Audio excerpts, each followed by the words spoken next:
Buen día, mis hermanos. ¿Sí me escuchan? ¿Sí me oigo bien? ¿Hasta atrás? Pues lo siento mucho por ustedes. Vamos a tener esta clase de la lección número 36 en esta sección de este mes, que es las 7 marcas de la iglesia. Y estamos en la lección número 36, que se llama apego escritural. En la lección anterior veíamos o se vieron más bien tres marcas de la iglesia, de acuerdo a lo que menciona la confesión belga, ¿no? Estas tres marcas eran la predicación de la palabra, los sacramentos instituidos de acuerdo a lo que la palabra dice, y la tercera, la que menos queremos, ¿verdad? La aplicación de la disciplina para restaurar al pecador. Y ahora vamos a entrar a esta lección número 36, que se llama apego escritural, que va muy relacionada a la primer marca de la iglesia que decíamos de estas tres, ¿no? Que es la predicación de la palabra. Y para iniciar me voy a permitir tener una palabra de oración para recibir la guía del Señor.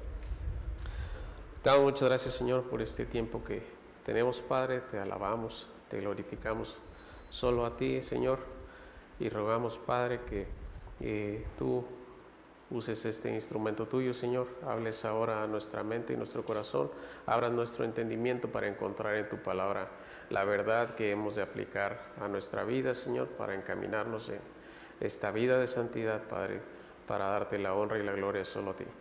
En el nombre de Cristo Jesús. Amén. Bien, entonces decíamos, esta lección número 36 se llama apego escritural. Y la pregunta aquí es, ¿por qué es importante esto? ¿Por qué esta es una marca de la iglesia? ¿Por qué es importante para nosotros como iglesia que estemos siempre apegados a la palabra o a la escritura? Y de entrada aquí el fanal nos menciona el Salmo 119, 105, que nos dice, y yo creo que todo el mundo nos lo sabemos: lámpara es a mis pies tu palabra y lumbrera a mi camino. Salmo 119, 105. Ahora, para entender la importancia de por qué la iglesia tiene que estar apegada siempre a la escritura, vamos a irnos un poquito a la historia. En este caso vamos allá a 1517, tal vez un poquito antes, andamos rondando por esos años, cuando estaba, ¿qué? Cuando sucedió, ¿qué? La Reforma Protestante. Y durante la Reforma Protestante encontramos, el pastor durante el mensaje nos mencionó una de las 5 solas que salieron, que fue, ¿cuál dijo él? Solo Cristo. Y hubo otras 4. ¿Cuáles eran estas otras 4? Solo la Escritura, solo la fe, solo la gracia, solo Dios salva, solo Dios la gloria. Ahora la pregunta es, bueno, estas 5 solas las recordamos cada año durante el mes de octubre, pero ¿por qué solas? ¿Por qué tantas solas? ¿Por qué solo tal cosa? Solo esto. ¿Por qué?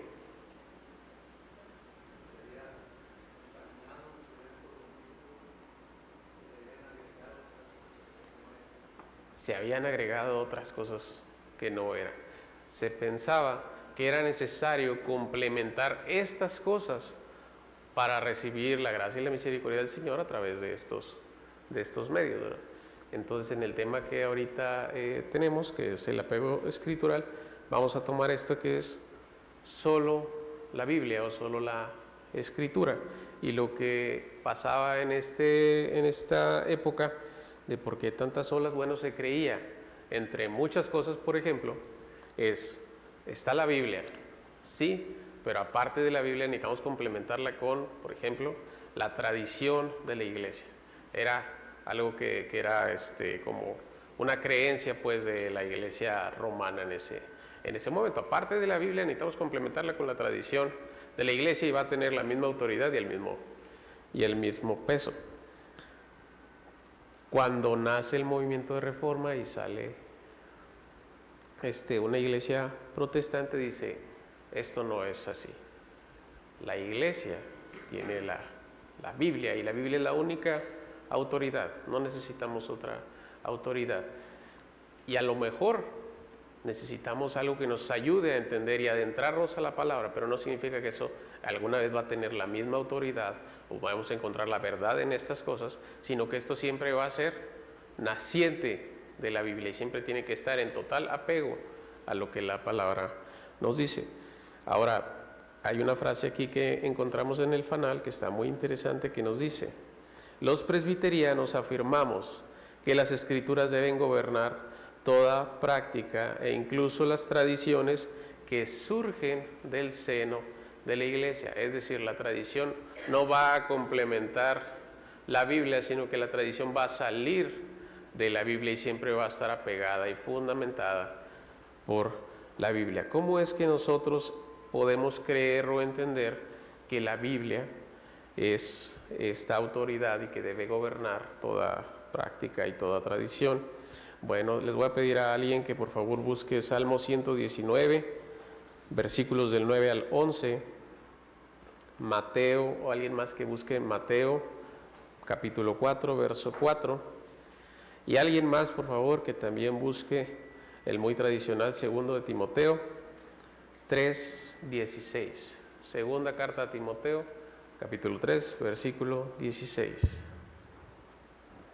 ¿Quién tiene Salmo 119 del 9 al 11? Adelante, hermano.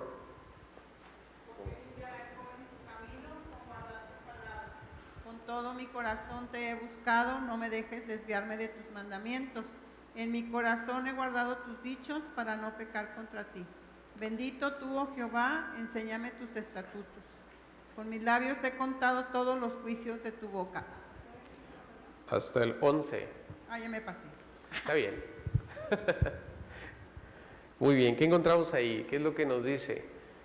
Está diciendo, en mi vida necesito aplicar esto para saber cómo me debo guiar. ¿Qué es lo que dice el salmista?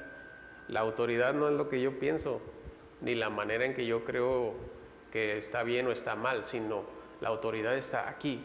Y yo necesito adentrarme aquí para saber qué es lo que debo, cómo me debo comportar, qué es lo que debo hacer y qué debo aplicar a mi vida.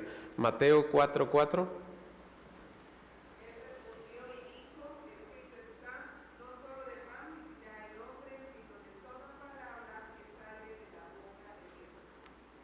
Gracias. No solo de pan vivirá el hombre, sino de toda, ¿qué? Palabra que sale de la boca de Dios. Segunda de Timoteo 3:16.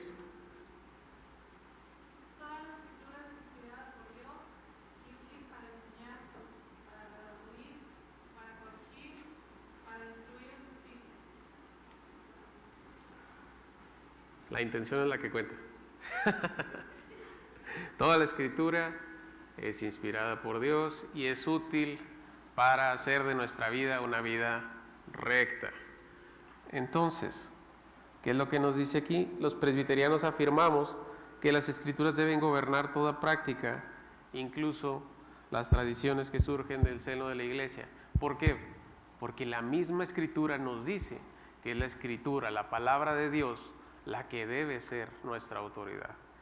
Ahora, para reforzar esta frase, voy a pedir a todos los que puedan, busquemos en el Evangelio de Juan, capítulo 5, versículo 39, porque no solo es que en la Escritura encontremos esto, sino encontramos en la Escritura la revelación más grande que Dios puede hacer en nuestra vida, algo mucho más grande. Lo vamos a encontrar Juan capítulo 5 versos 39.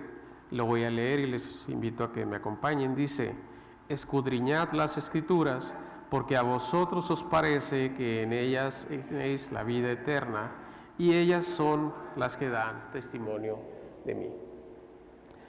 Existen varios comentaristas expertos en estas lenguas originales de la Biblia, que fueron escritas en la Biblia, que mencionan este texto, y Jesús está haciendo un poco de sarcasmo diciéndole a los fariseos, escribas que están ahí, diciéndoles: ustedes están estudiando y guardando esto porque piensan que ahí está la salvación, porque piensan que haciendo todo lo que está aquí van a encontrar la salvación. Pero lo que está haciendo la Escritura y la palabra de Dios es revelarme a mí, dar testimonio de que yo soy el Hijo de Dios. Entonces, ¿por qué nosotros pensamos como presbiterianos que la Escritura debe gobernar toda práctica, que la Escritura tiene autoridad? Porque en ella, aparte de que encontramos la palabra de Dios, encontramos la revelación de Dios al hombre a través de Jesucristo, y la palabra es la que da testimonio. Al nosotros ver el comportamiento y la vida de Jesucristo, nos vamos a encontrar en la Escritura que la Escritura todo el tiempo, desde el inicio, está dando testimonio de que es Jesucristo, el Mesías, el que había de venir, el Redentor que nos iba a dar la vida eterna. Ahora, vamos a ver en uno de nuestros símbolos doctrinales, que es la Confesión de Fe de Westminster, escrita por ahí de 1643, como todo el capítulo 1 de la Confesión de Fe nos habla de la Biblia, de la Escritura, y en su primer párrafo, que aquí amablemente nos lo pusieron en el fanal, para todo aquel que no tiene la confesión, nos dice de esta manera, se los voy a leer, voy a intentar leerlo de manera rápida. Dice: aunque a la luz de la naturaleza y las obras de creación y de providencia manifiestan la bondad, sabiduría y poder de Dios de tal manera que los hombres quedan sin excusa, como menciona Pablo en el inicio de la carta a los Romanos, sin embargo, no son suficientes para dar aquel conocimiento de Dios y de su voluntad que es necesario para la salvación.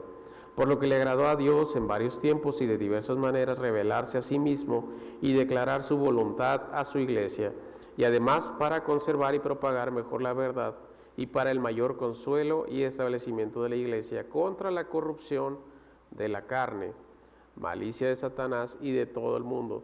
Le agradó dejar esta revelación por escrito. Por todo lo cual las Santas Escrituras son muy necesarias, y tanto más cuanto que han cesado ya los modos anteriores, por los cuales Dios reveló su voluntad a la iglesia. ¿Qué nos está diciendo aquí la Confesión de Fe en este primer párrafo? Les invito a que vayamos al Salmo número 19. Salmo 19. Está cortito, así que yo creo que lo podemos leer todos juntos.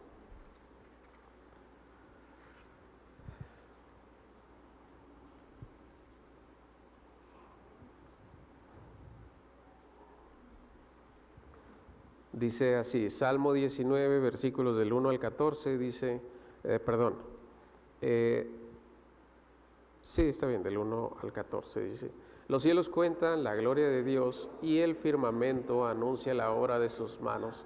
Un día emite palabra a otro día, y una noche a otra noche declara sabiduría. No hay lenguaje ni palabras, ni es oída su voz. Por toda la tierra salió su voz, y hasta el extremo del mundo sus palabras. En ellos puso tabernáculo para el sol, y como esposo que sale de su tálamo, se alegra cual gigante para correr el camino. De un extremo de los cielos es su salida, y su curso hasta el término de ellos, y nada hay que se esconda de su calor. La ley de Jehová es perfecta, y convierte el alma. El testimonio de Jehová es fiel, que hace sabio al sencillo. Los mandamientos de Jehová son rectos, que alegran el corazón.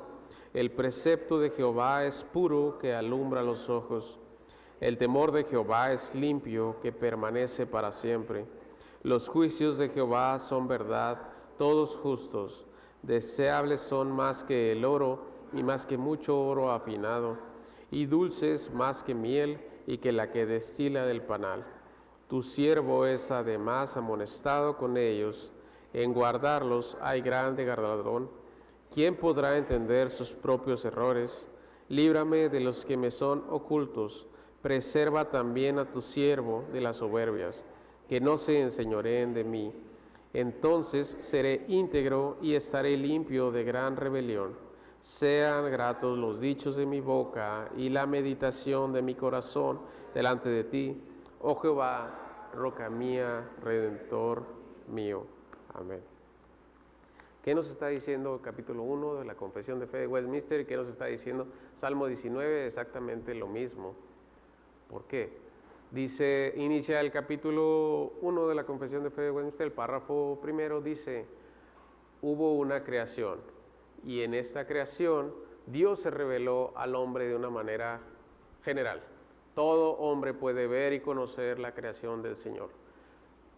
Problema es que después el hombre, en vez de adorar al Creador, empieza a adorar a la creación.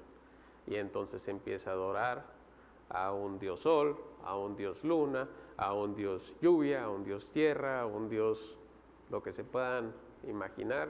Incluso aquí en México pues tenemos una gran variedad de dioses, igual allá en Grecia, por eso Pablo cuando anda ahí caminando dice, mira, hasta una escultura tienen al Dios no conocido, por si se nos había pasado alguno, ¿verdad? Entonces, dice la confesión, a esta creación y a esta revelación general el Señor dispuso que hubiera una revelación especial para su iglesia y para su pueblo. Lo que estamos haciendo es resumir aquí la teología sistemática de Berkhof y les dice, hay una revelación grande para toda la gente y a esta le vamos a añadir una revelación más corta para su iglesia, para el pueblo. ¿Por qué David en este salmo empieza hablando? Hay una creación y esta creación te está diciendo sin palabras, sin nada escrito, te está hablando de un creador, de alguien que lo hizo. Y a la mitad del salmo, por ahí del versículo 7, empieza a hablar ¿de qué? De la ley de Jehová. Y uno se queda pensando, a lo mejor el gentil allá afuera se queda pensando, ¿qué tiene que ver una cosa con la otra? ¿Por qué empieza hablando de la creación y luego termina hablando de la ley?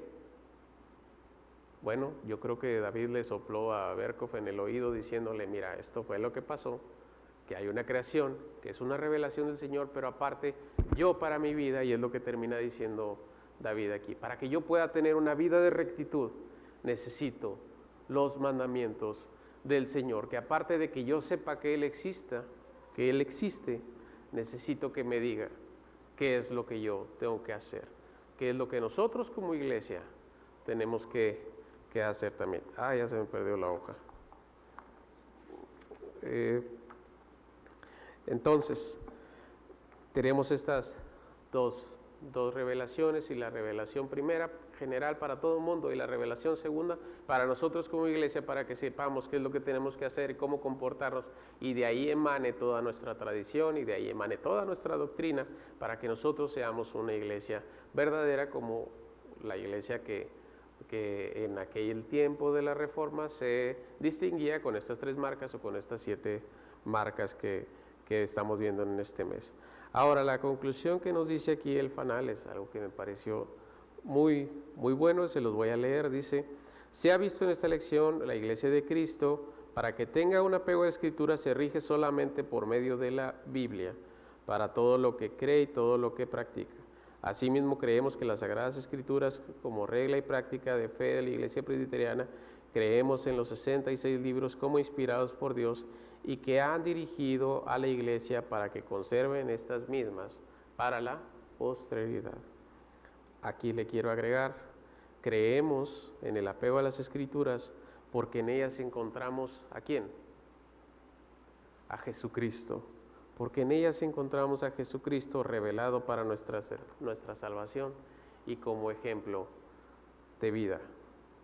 Todo lo que David mencionaba al final del Salmo número 19 es lo que Jesús vino a hacer para nosotros. Y por eso es que nosotros creemos que Jesucristo es el Hijo de Dios, porque toda su vida nos reflejó que Él se apegó a esto, Él se apegó a la palabra del Señor. No sé si hay algún comentario, pregunta, si no la podemos contestar, aquí inventamos.